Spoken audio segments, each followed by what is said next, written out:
predicted to be a more spectacular multiverse blockbuster than even Spider-Man, No Way Home, and Doctor Strange in the Multiverse of Madness. Deadpool and Wolverine recently released its second trailer, cementing its claim as the savior of Marvel. This isn't just for the Marvel Cinematic Universe, but for the entire Marvel brand as a whole. With an open theme, Wade Wilson is expected to collect a basket full of Easter eggs, which will be filled with exciting cameos in the upcoming movie. Note that guest appearances or cameos are entirely different in role from supporting characters. However, currently, all of this is just rumor, so let's title the video with the word cameo to catch attention. Now, let's not waste any more time and get started. Starting with the main antagonist, who will challenge the arduous journey of the close friends Wade Wilson and Logan, Cassandra Nova is an extremely powerful villain. And if adhering to the comic book lore, the two main characters in the film will have no chance of even touching a hair on Cassandra's head. To summarize briefly, Cassandra is a Mamudroi, a parasitic species that appears throughout the pregnancy of a woman. This entity is the complete opposite incarnation of the remaining fetus. Simply put, Cassandra is considered the biologically and blood-related and never actually born twin sibling of Charles Xavier. Sharing a nature regarding mutant powers, this antagonist even surpasses Professor X with the dark abilities she has accumulated. The mere birth of Cassandra in any timeline is already a Nexus event. However, her malevolent nature and schemes that force the TVA to enlist Deadpool's help are what truly merit attention. This villain is typically associated with an obsession to destroy her twin brother, leading to a genocide that affects millions of mutants worldwide. If that's the case, why then would Cassandra bother assembling an army in the void and then imposing her rule over this region? Additionally, we must remember that Alioth is a common enemy in the multiverse's dumping ground. If this entity still exists, no glory is guaranteed. These events could lead to the theory that Cassandra is continuing the genocide of the X-Men, and instead of occurring in one timeline, it spans countless other branches. The TVA in this universe has been powerless to stop this villain, forcing them to adopt a solution similar to what Mobius did with Sylvie. Considering the complex situation following Jonathan Majors' drama, it's impossible to ignore the rampant speculation that Marvel Studios will observe the impact of Deadpool and Wolverine before proposing ways to address the consequences of Kong the Conqueror in the next two Avengers projects. In the best-case scenario, everything supports Cassandra Nova stepping up to undertake the mission left by Kong, a powerful villain harboring terrifying ambitions and commanding a formidable army, while also possessing extensive knowledge about the multiverse. Alongside a familiar cast from Deadpool's world such as Blind All, the cheerful taxi driver Dopinder, Deadpool's girlfriend Vanessa, and the ragtag remnants of X-Force including Shatterstar and Peter, there's no reason for the familiar X-Men trio of Colossus, Negasonic Teenage Warhead, and Yukio to be absent from the sequel. For Colossus, he has always been closely tied to Wade Wilson's transformative journey from a madman to an anti-hero, and almost reaching the threshold of a hero. While his power to transform his body is quite formidable to watch on screen, since Colossus has been integrated into Wade's family circle and the film already has an excess of supporting characters, it's likely that Colossus will serve more as a motivational force for Deadpool to fight. This is especially true since the TVA will use the very timeline created by the villain, where both Vanessa and Shatterstar are still alive, to coerce Wade into working for them. The first trailer for Deadpool and Wolverine surprised audiences by revealing that Pyro, a long-standing mutant character developed by 20th Century Fox, will make a comeback. John Allardyce, the lighter-wielding mutant, first appeared in X2, X-Men United. His tumultuous past shaped a reckless Pyro, and even under Charles Xavier's upbringing, he still felt a stark contrast with the X-Men's peaceful approach. Eventually, Pyro found his way to the Brotherhood of Mutants, led by Magneto, to fight against his former allies. In the events of The Last Stand, Pyro's cinematic journey ended with him being defeated by his #1 adversary, Iceman. In this reappearance, Pyro, like many other veterans from the pre-MCU Marvel films, will be seen in the Void, sporting a costume style reminiscent of Mad Max Fury Road. Currently, it's unclear what role Pyro will play. With just a few brief frames, it could be a comedic element, a tactic filmmakers often use with characters previously disliked by audiences.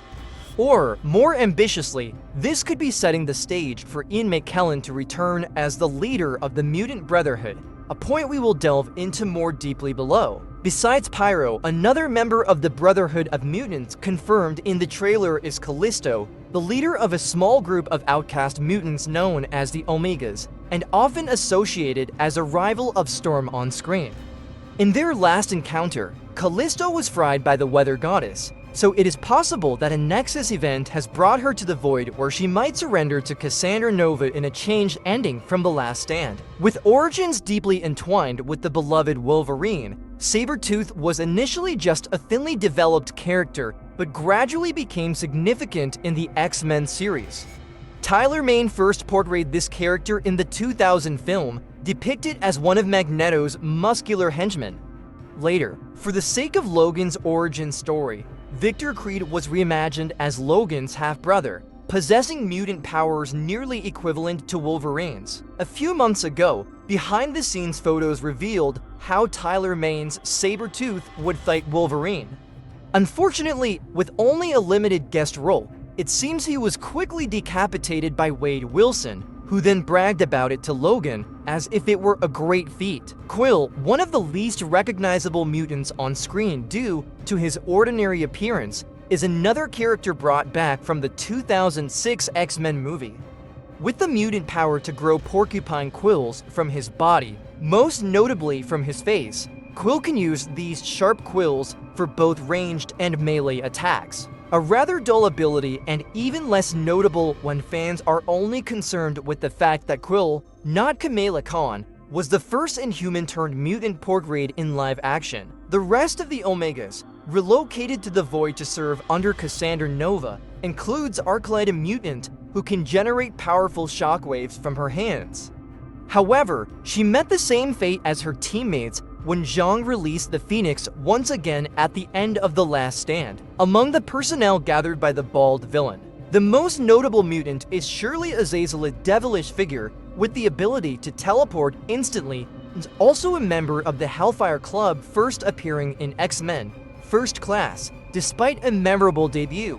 It's puzzling that Fox terminated his character off-screen, as mentioned by Magneto, stating that Azazel had died before the events of Days of Future Past. Specifically, after falling into the hands of Trask Industries, Azazel and Angel were killed together on November 5, 1962, just a week after the events of First Class. This return signifies a tribute that Marvel Studio aims to offer to fans who have long lamented the unfinished storyline concerning Azazel, including the fact that he is Mystique's father.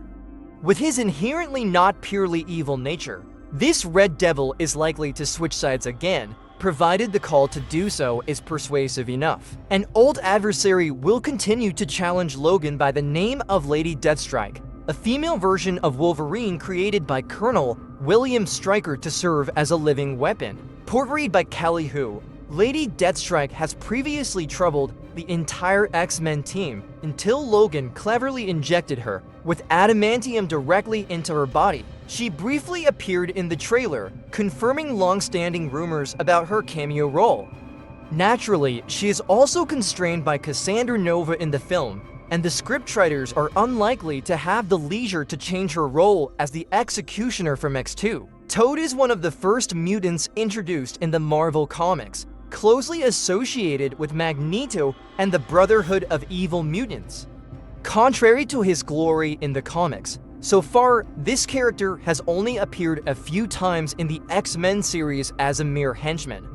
Behind-the-scenes photos reveal that Toad will return in the events of Deadpool and Wolverine, and things do not look promising as Toad still has to serve and assist Cassandra Nova. Lastly, there is the Russian, a villain associated with Frank Castle, the Punisher. If you are wondering what he is doing in a Deadpool project, Movie Honey will analyze this in more detail below, but for a brief introduction, The Russian was previously portrayed in live action by Kevin Nash in The Punisher 2004. In the upcoming film, the Russian will be portrayed by stunt actor Billy Clement, while X-23, portrayed by Daphne Keane, is almost certain to be featured in Deadpool and Wolverine. An older variant of the character played by Natalia Tena remains a mystery. While the Brotherhood of Mutants largely makes cameo appearances, X-23 is arranged by the screenwriters to become part of the supporting cast, significantly impacting the storyline. It's still unclear how young Lavra ends up in the conflict beneath the Void and forms a resistance team with Gambit and Elektra to overthrow Cassandra Nova's reign. However, it's almost certain to originate from the film Logan, which concluded in what can be described as a masterpiece of the superhero genre. Naturally, Marvel Studio would not foolishly alter these significant scenes already considered classics. However, using them as a tool for the screenplay is a different story entirely. According to rumors, Logan's sacrifice in the film will inspire a deeper exploration of heroism from both Deadpool and Wolverine. For Wade Wilson, it serves as a crucial reminder that reality can never be fully restored by merely tampering with the timeline. Logan has passed away, so he needs to find another variant of Wolverine that has disappointed the world. And sometimes a random credit scene in Deadpool turns into a savior. Meanwhile, to soothe the stubborn Logan, who consistently refuses to team up with Deadpool in the trailer, we might need X-23 to recount the tragedy of the 2017 film and how Wolverine has always been a great hero. Accompanying X-23 in the Resistance will be Gambit, but not the simp character who has been drawing tears from millions of viewers in the X-Men '97 series. This is said to be the Gambit from the long-forgotten solo project of 20th Century Fox, featuring Channing Tatum, both the lead actor and producer. A few months ago, rumors that Gambit might appear seemed far-fetched, yet from such an improbable scenario, the cast list for Deadpool and Wolverine has unexpectedly been updated to include Joe Adrian, a stunt actor for Channing Tatum. It's still hard to determine the Nexus event that brought Gambit here. And with a fourth wall-breaking character like Deadpool, it could be crazy enough to have the film premiere in real life instead of being continuously delayed. An X-Men film would feel incomplete without Wolverine or Professor X, while Patrick Stewart's portrayal of Charles Xavier is not new in the MCU. Fans are calling for the return of Ian McKellen as the iconic Magneto. Patrick Stewart has neither confirmed nor denied his participation in Deadpool and Wolverine, but he has hinted at a reunion with his archenemy, suggesting that his on-screen battle with Ian McKellen is not yet over. Clearly, with most of the Brotherhood of Mutants reunited, there is ample basis for Magneto's return.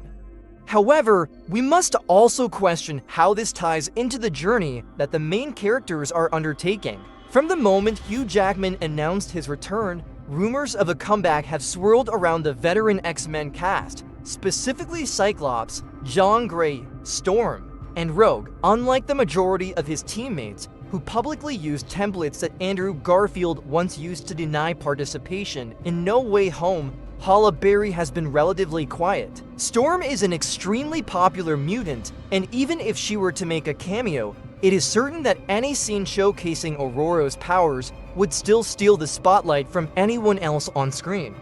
Fortunately, amidst the media storm, Halle posted a photo on Instagram with a caption subtly hinting at patience. Notably, the actress had dyed her hair back to the distinctive white gray, a style synonymous with Storm's live-action image. In an unexpected development at CinemaCon 2024, Thor, played by Chris Hemsworth, will also have a purely entertainment-based cameo role in Deadpool and Wolverine. An exclusive clip shown captured a scene where a grieving Thor cries beside Deadpool's corpse. Every gesture and camera angle felt familiar because it was a parody from The Dark World, where Odinson weeps over what was Loki's feigned death. Rewinding back to 2022, when Deadpool and Wolverine was just starting production, there were already numerous rumors about the significant influence that Agent Mobius, a close friend of Loki, would have on the upcoming film. Later, Owen Wilson seemed to reinforce this notion when he was spotted in London, where the project was underway. It's not surprising that Mobius, a TVA agent with extensive knowledge of the multiverse, would appear in the Deadpool sequel. However, this was before the release of the first trailer, which depicted a TVA that looked quite different from what we are accustomed to in the Disney Plus series. Additionally, it was Agent Paradox, not Mobius, who recruited Wade Wilson, essentially replicating Mobius's initial interactions with Loki. This detail could explain long-standing questions about the TVA. Is this organization uniquely created by He Who Remains across the entire multiverse? Or does each universe have its own TVA? Not only the TVA, but also the Void is a concept not yet fully defined in the Marvel Cinematic Universe. The Void we know is filled with Loki variants and is also where Ravonna Renslayer is sent to confront Alioth. If the Void is unique, then it implies Ravonna will definitely return in Deadpool and Wolverine, as it would be unusual for the screenwriters to leave such a clear cliffhanger. She could either be a strategist for Cassandra Nova or alternatively a lifeline for Deadpool, as either role would benefit from Renslayer's vast knowledge in a conflict involving the multiverse, and with 70% of the action taking place in the Void. The 1960s Fantastic Four isn't the only iteration of the superhero team that fans have been talking about in recent months. With news of Marvel's original comic book family sharing media buzz with rumors that Jessica Alba and Chris Evans might return as Johnny and Sue Storm from the 2005 blockbuster. As the team began filming outdoor scenes, paparazzi captured a fantastic car on the set of Deadpool, emphasizing the likelihood that at least one member of the Fox series Fantastic Four will make a reappearance. Chris Evans is particularly anticipated due to fans' excitement over images of the Human Torch wielding Captain America's shield. Moreover, this isn't the first time Ryan Reynolds has leveraged Captain America's popularity for his films. The latest member rumored to join X-23's Resistance team is Elektra, not as a new character but reprised by Jennifer Garner from 2005. Elektra's case is directly influenced by Daredevil, played by Ben Affleck, a franchise planned in the mid-2000s but quickly forgotten for various reasons, both subjective and objective. There have been rumors of Ben Affleck spotted on the Deadpool 3 set in his Matt Murdock persona. While this remains unconfirmed, it's important to note that we can vaguely imagine Deadpool clinging to nostalgic value from old Marvel movies projects that failed miserably or concluded incompletely pre-MCU. Mentioning Wesley Snipes' Blade, Trinity, the veteran actor rumored to have signed on to don the vampire fangs again in the multiverse saga, brings us to an idea teeming with viral potential Blade's return in Deadpool and Wolverine. However, such a comeback isn't straightforward, especially with the Trinity sequel, a project Ryan Reynolds also collaborated on with Wesley Snipes. This wraps up both confirmed and rumored information about the massive cast assembled for Deadpool and Wolverine. If I've missed any names, please drop a comment below to let everyone know. Thank you for watching this video, and now, this is Movie Honey signing off.